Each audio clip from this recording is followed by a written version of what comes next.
चलो बच्चों, let's see the question. The question says the figure shows two concentric metal loops each carrying a current. The larger loop carries a current of 8 ampere and has a radius of 0.060 meter, and the smaller loop has a radius of 0.040 meter. What is the value of a current in the smaller loop that will result in the zero total magnetic field at the center of the system? So इस question का जो की concept है वो है magnetic field due to current carrying loop. So इस question का जो की कॉन्सेप्ट है,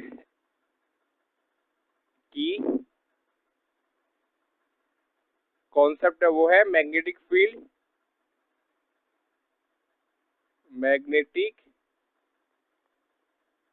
field due to circular loop.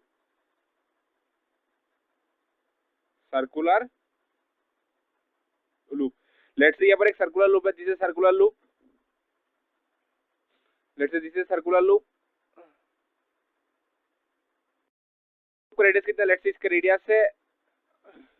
Radius है आर, और इसके तो कितना करंट फ्लो रहा है? लेट्स से आई करंट फ्लो रहा है, और इसका सेंटर है लेट्स से ओ. सो ना इस लूप के सेंटर में मैग्नेटिक फील्ड कितना होगा? बी एट ओ सेंटर में कितना होगा? Mu 0/4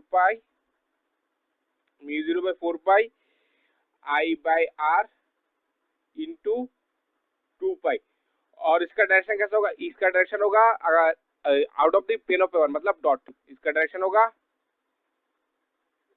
dot. So now let's see और एक लूप है. Let's say this is another current carrying loop. इसके अंदर से कितना करंट फ्लो हो रहा है? लेट्स से आई करंट फ्लो हो रहा है. सो नाउ इसके सेंटर में मैग्नेटिक फील्ड का डायरेक्शन कैसा होगा?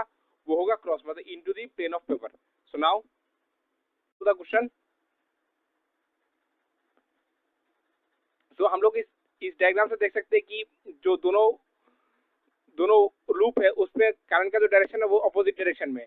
सो वो बड़ा वाला जो लूप है इसके लिए मैग्नेटिक फील्ड का डायरेक्शन किस तरफ होगा? ऊपर सेंटर पे. Solution. Magnetic field at the centre due to big loop कौन सी तरफ होगा? हम लोग फिंगर को कॉल करें तो कौन सी तरफ आता है? अपवर्ड, मतलब अपवर्ड आता है ऊपर की तरफ, डॉट. ठीक है, और उसका वैल्यू कितना होगा?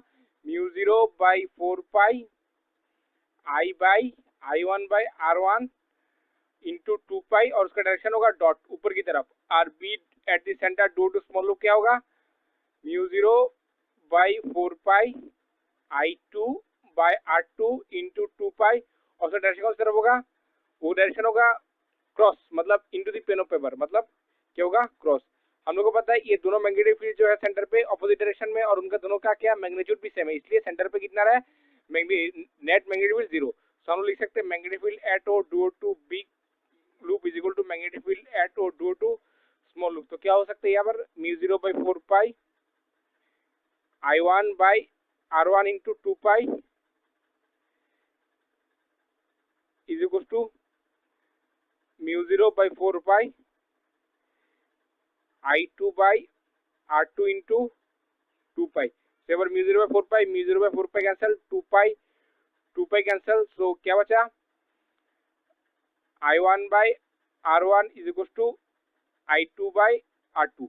सो बड़ा वाला लूप में कितना करंट कैरी कर रहा है? 8 एम्पियर, और बड़ा वाला लूप का रेडियस कितना है? 0.060. सो 0.060, और I2 को हम लोग को निकालना है, और छोटा वाला लूप का रेडियस कितना है? 0.040. सो यहाँ पर लेंगे 0.040. तो यहाँ से पॉइंट हटाने के बाद ऊपर 1 1 2 3, यहाँ पर पॉइंट हटाने के बाद ऊपर 1, पीछे कितना 0 1 2 3, यहाँ पर 1000 कैंसिल. तो पर क्या आएगा?